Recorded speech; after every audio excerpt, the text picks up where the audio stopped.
Avorion is a space sandbox game that just came out of early access recently, and after about 15 hours of gameplay, this is what I can tell you about it.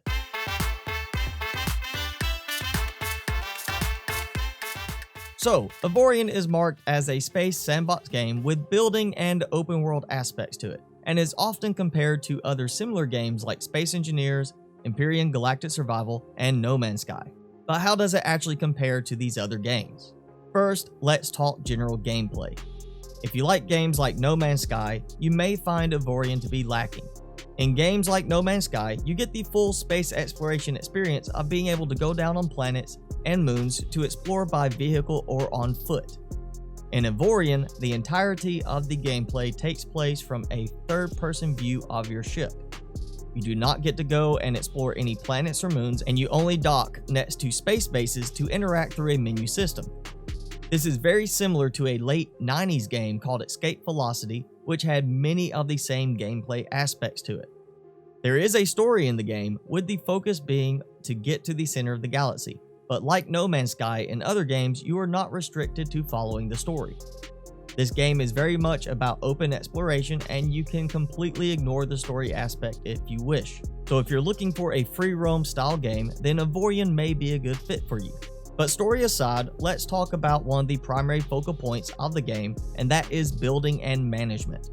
You can build ships, space stations, and space mines in the game, as well as manage them like a small faction or even an empire if you become grandiose enough.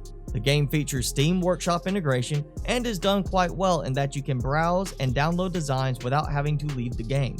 Another nice aspect of building in Avorion is that you can modify existing blocks to different sizes and shapes without having to remove them first. But in comparison to the other similar games, I found the build interface to be clumsy and certain aspects to be done in quite a confusing manner. So what about the fleet management aspect? That is something that many similar games lack after all. Well, the concept is another one that was done in the 90s game Escape Velocity, but in Avorion has been expanded upon. You can hire captains to manage the other ships and crews and give them a variety of things to do autonomously.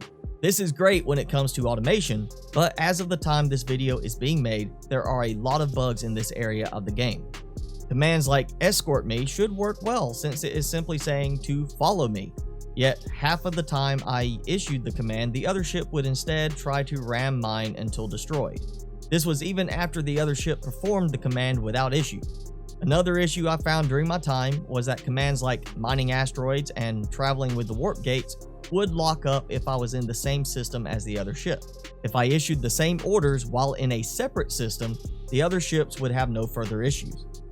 There is also the clumsy aspect regarding specific value orders like buying trade goods. You can tell a captain to sell until there is none left of a particular item on the ship, but you cannot tell them to buy until they run out of money or cargo space.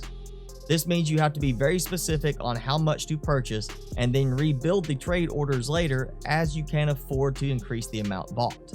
So overall, if you like space exploration and sandbox games like No Man's Sky, Space Engineers, or Empyrean Galactic Survival, you may find the different playstyle of Avorion to feel lacking. If you're looking for a building game with workshop integration, Avorion may be a good fit for you, but I would recommend also checking out Space Engineers or Empyrean if you haven't already. There are many reviews on Steam calling this game a masterpiece or some similar term, and I agree this would be a masterpiece 10 or more years ago. But from my experiences with the other games I've mentioned, Avorion feels very lacking and unpolished at this time. If you're interested in buying Avorion, I definitely encourage you to wait 2 or 3 months for some updates to be released to fix the many bugs present. I also encourage you to watch for it to go on sale, as it is listed at a normal price of $25 US. By comparison, Subnautica is also $25 and yet is far more polished and better performing in my opinion. I would recommend trying to get Avorion for the $10 to $15 US range if you choose to buy it. So if you're looking to buy Avorion, take from this review what you will. As I said, depending on what you are expecting from it is whether or not this game will be a good fit for you.